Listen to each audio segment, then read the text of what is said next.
Mga awit, ika-148 kabanata. Purihin ninyo ang Panginoon. Purihin ninyo ang Panginoon mula sa mga langit. Purihin ninyo siya sa mga kaitaasan. Purihin ninyo siya, ninyong lahat niyang mga anghel. Purihin ninyo siya, buo niyang hukbo. Purihin ninyo siya, araw at buwan. Purihin ninyo siya, ninyong lahat ng mga bituing manliwanag. Purihin ninyo siya, ninyong mga langit ng mga langit, at ninyong tubig na nasa itaas ng mga langit.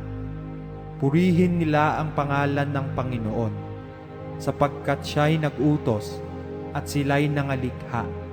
Kanya rin namang ipinagtatatag magpakailan-kailanman.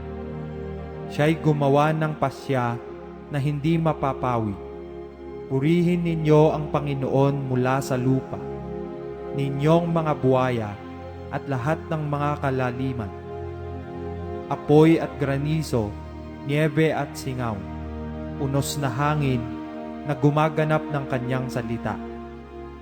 Mga bundok at lahat ng mga gulod, mga mabungang kahoy at lahat ng mga sedro. Mga hayop at buong kawan, nagsisiusad na bagay at ibong lumilipad. Mga hari sa lupa at lahat ng mga bayan, mga pangulo at lahat ng mga hukom sa lupa. Mga binata at gayon din ng mga dalaga, mga matanda at mga bata. Purihin nila ang pangalan ng Panginoon, sapagkat ang kanyang pangalan mag-isa ay nabunyi. Ang kanyang kaluwalhatian ay nasa itaas ng lupa at mga langit.